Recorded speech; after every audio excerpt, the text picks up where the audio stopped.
Selamat datang di channel Pemuja Malam. Jangan lupa like, share, and subscribe ya. Terima kasih.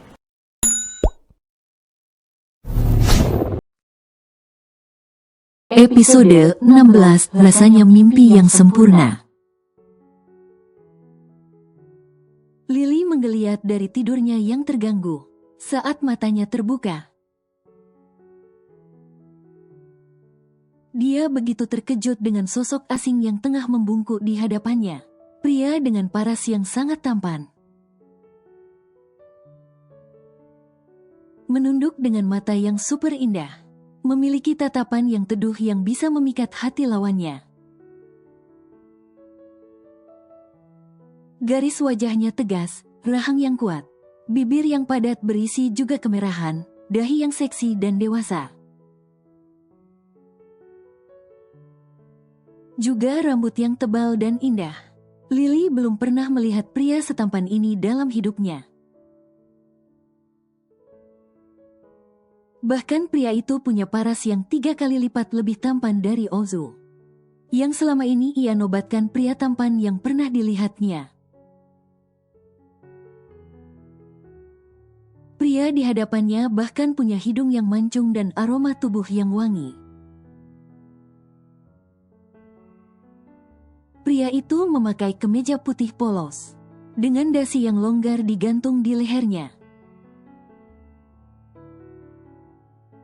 Dia menenteng jas di tangan kirinya, dan sebuah tas kecil diulurkan di sebelah tangannya yang ada plester. Plester, Lily mengenali tangan itu. Waktu terasa berjalan lambat saat Lily dan pria itu saling berpandangan. Air mata Lily tak terbendung melihat ketampanan pria di hadapannya. Bukan air mata kesedihan, melainkan air mata kekaguman. Mulut Lily sempat ternganga saat tersadar siapa yang berada di hadapannya sekarang. Mas, Sean. Lily tidak pernah menyangka bahwa selama ini dia adalah istri dari pria kaya raya yang tampan dan luar biasa. Saat Lily menyadari bahwa pria di hadapannya adalah suaminya, dia justru merasa begitu kerdil. Nyatanya Tuan Sean Pramaja adalah pria dengan kesempurnaan yang hampir tanpa celah. Tuan Sean mencium hidung Lily yang glowing terkena cahaya lampu kamar. Mas.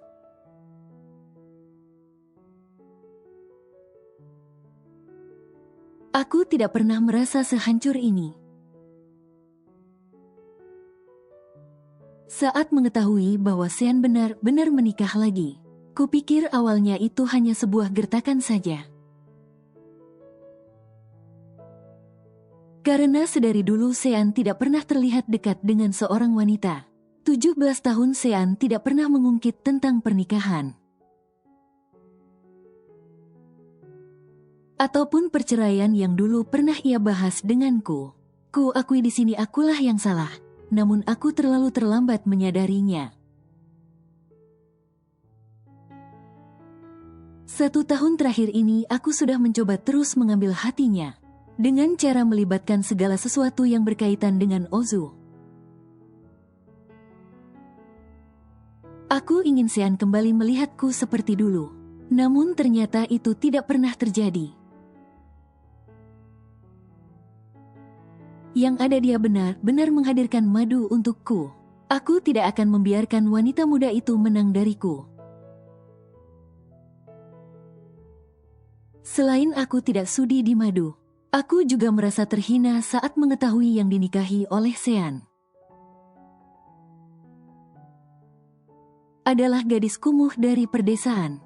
Entah apa yang sudah Sean lakukan pada gadis itu. Karena di pertemuan pertama kami, gadis itu sudah berubah dari tampilan yang pertama kali terlihat. Dari situs media gosip yang pernah menangkap wajah aneh si miskin itu. Lucunya, Sean mengatakan, Karena si kumuh itulah dia mendatangiku layaknya seorang suami lagi, membuat amarahku kian tersulut. Lihat saja, aku akan hancurkan si miskin itu tanpa ampun. Siapapun tidak akan pernah bisa menang dariku, termasuk di miskin itu. Ma, aku terkejut saat mendengar suara Ozu. Ozu, aku segera menghampiri putraku yang tampak murung.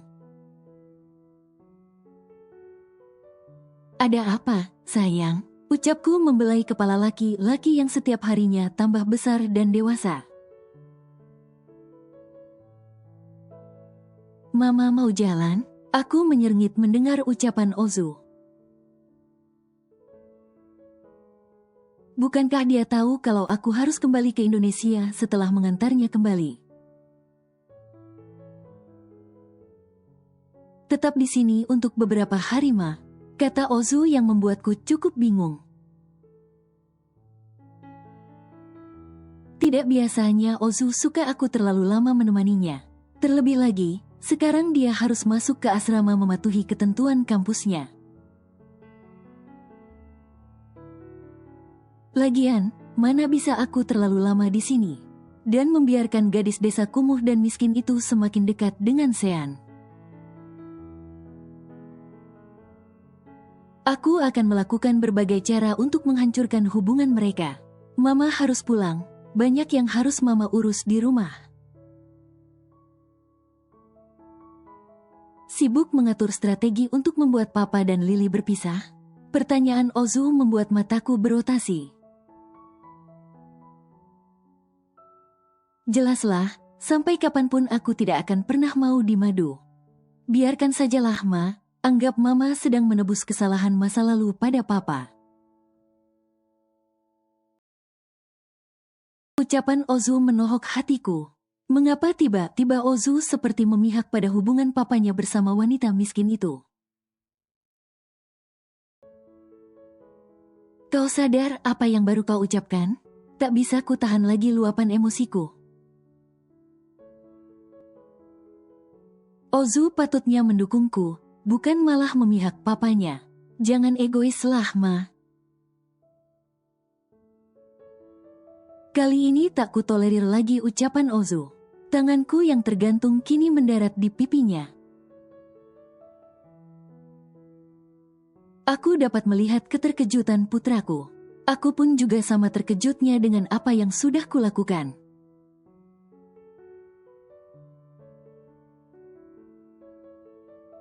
Mas Sean menciumku gemas.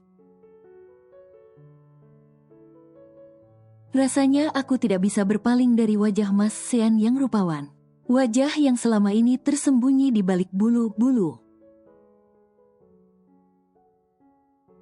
Tiba-tiba hatiku meragu, layakkah aku bersanding di sisinya? Sedangkan aku datang hanya membawa seonggok diri. Dan hanya sebuah nama tanpa jabatan atau kedudukan, Lee. Mas Sean memperlakukanku begitu lembut. Pembawaannya begitu tenang. Usia yang jauh dewasa membuatnya begitu teliti. Dan rasa hangat selalu menyertainya saat mendekatiku. Membuatku terus dan terus merasa nyaman. Apa wajahku tak seperti yang kau bayangkan? Bisik Mas Sean di dekat telingaku yang menimbulkan rasa merinding. Aku segera mengeleng. Tidak kupungkiri wajah Mas Sean begitu rupawan. Bahkan terlalu tampan untuk aku pantas menjadi istrinya. Aku tidak pernah membayangkan akan ada seseorang yang menjadi pendampingku. Yang kaya serta tampan seperti Mas Sean. Belum pernah dan rasanya tak akan pernah berani ku bayangkan. Menjadi istri Mas Sean rasanya mimpi yang sempurna.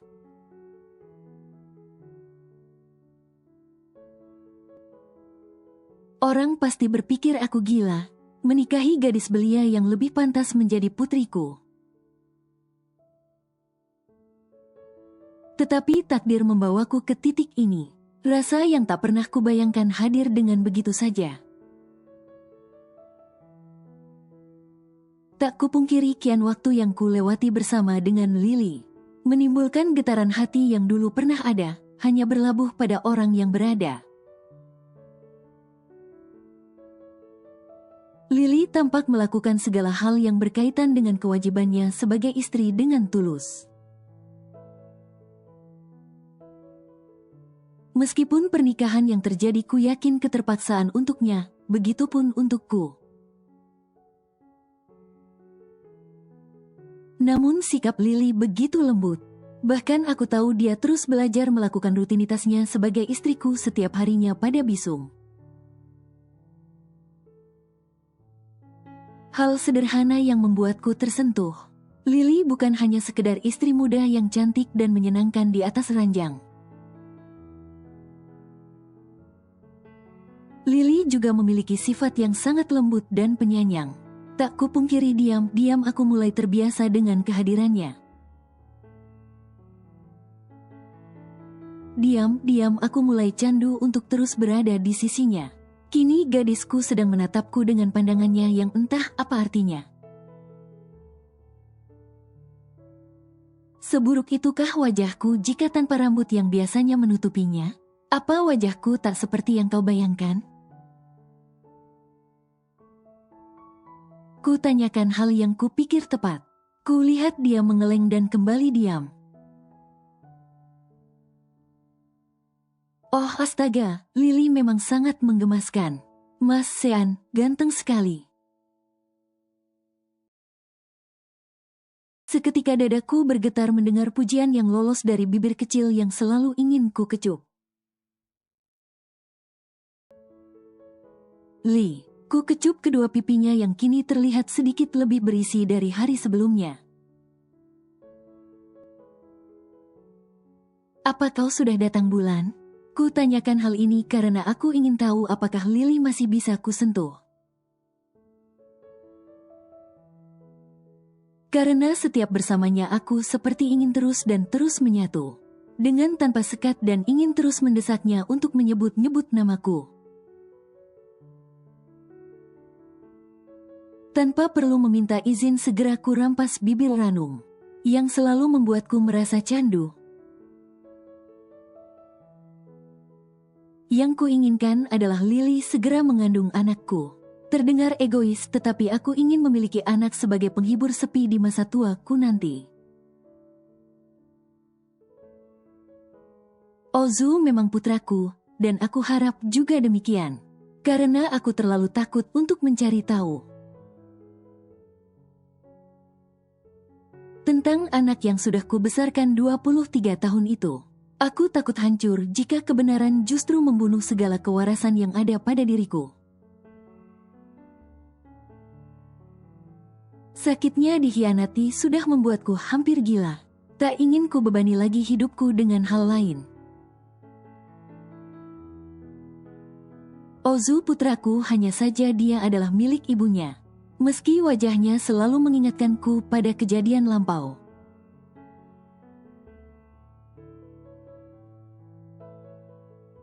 Tuan Sean adalah pria paling sibuk dengan pekerjaan. Dan tanggung jawabnya sebagai pemimpin di perusahaan. Tetapi bersama Lily seperti dia sedang berobat dari rasa penat dan lelahnya. Lily Buck seorang dokter yang membuatnya sembuh dari kejenuhan pekerjaan. Sesuatu yang dulu Tuan Sean pikir tidak terlalu ia butuhkan. Akan tetapi ternyata istri mudanya bisa membuatnya ketagihan. Bahkan seperti ingin terus kabur dari pekerjaan dan rasa penatnya. Tiap derai rintihan yang lolos dari bibir ranum wanitanya juga merupakan kenikmatan tak terhingga untuk diuraikan. Semua nikmat, sekujur tubuh istri mudanya terasa nikmat, dan ingin terus disentuh dan dirasakan. Tuan Sean tidak lagi membendung segala keinginannya. Ada seseorang yang siap menampung segala kebutuhannya. Seseorang yang begitu cantik, lembut dan masih sangat ranum. Untuk terus dimiliki tanpa henti. Oh, brengsek. Nyonya Natalia begitu marah saat tahu penerbangannya tertunda. Wanita yang memiliki satu putra dewasa itu terus mondar-mandir tak tenang. Lebih baik Mama tetap di sini untuk sementara waktu. Ozu kembali membuka suara. Bisa kau diam? Suara melengking itu kembali terdengar. Padahal baru saja tadi Nyonya Natalia meminta maaf pada putranya. Karena sudah menamparkan wajahnya, tetapi kini sudah kembali membentak sang putra. Ozu menatap nanar ibunya, sosok mama yang tak pernah hangat padanya. Kebersamaan antara anak dan ibu yang tak pernah berkesan. Mamanya terlalu sibuk dengan dirinya sendiri. Ozu yang sudah sebesar sekarang selalu kekurangan kasih sayang. Oh, kenapa sih Sean juga tak menjawab panggilan teleponku? Desis Nyonya Natalia dengan kesal. Ozu meraih ponselnya dan menekan kontak papanya di sana. Setelah menjauh dari sang mama. Ya, Zu. Suara sang papa langsung terdengar sesaat setelah panggilan tersambung. Ozu menarik sudut bibirnya, keputusannya untuk kembali mungkin sudah tepat. Bagaimana dia bisa menginginkan istri muda papanya? Pria yang sudah membesarkannya dengan kasih sayang. Sosok lelaki tangguh yang Ozu miliki. Pria yang rela melakukan apa saja untuk membuatnya bahagia. Mungkin saat ini sang papa ingin dia lebih mandiri. Agar dia segera menyelesaikan pendidikannya. Sebelum ini papanya tidak pernah memaksakan kehendaknya untuk tinggal di asrama kampus. Mungkin ini memang sebuah keharusan dan yang harus Ozu patuhi. Tetapi Ozu berpikir mungkin keputusan sang papa menikah lagi. Hanya untuk memenuhi kebutuhan primitif seorang pria. Bukan soal perasaan bahkan cinta. Terlebih kesenjangan usia di antara mereka yang begitu jauh. Zu. Suara dari seberang sana menyadarkan Ozu dari renungannya. Oh, aku hanya mau bilang kalau Mama akan segera kembali. Kata Ozu kembali menempelkan benda pipi itu pada telinganya. Baik, jaga diri baik-baik di sana, Papa juga akan mengunjungimu lain hari. Balas Ozu menunduk untuk melihat ujung sepatunya. Setelahnya Ozu langsung mengakhiri panggilan teleponnya dan kembali menghampiri sang mama. Oh, Sean benar-benar brengsek. Panggilan telepon dariku dari tadi tidak dijawab malah sekarang sibuk. Kesal Nyonya Natalia dengan menatap latar ponselnya kesal. Aku yang habis menghubungi papa. Aku Ozu. Mata tajam Nyonya Natalia langsung menyorot putranya. Dia mengabaikan panggilan teleponku dan memilih mengangkat panggilan darimu. Oh, sungguh bajingan, Ma. Ozu terkejut dengan runtukan sang mama. Bagaimana mungkin seorang papa disebut bajingan? Saat mengangkat panggilan dari anaknya, Nyonya Natalia acuh dan menjauhi Ozu untuk segera masuk ke ruang tunggu bandara. Tak menghiraukan putranya barang sejenak. Ozu memandang sayu kelakuan ibunya. Ada kalanya dia seperti merasa bukan putra ibunya. Tetapi akte kelahirannya jelas tertulis 2 nama orang tuanya di sana.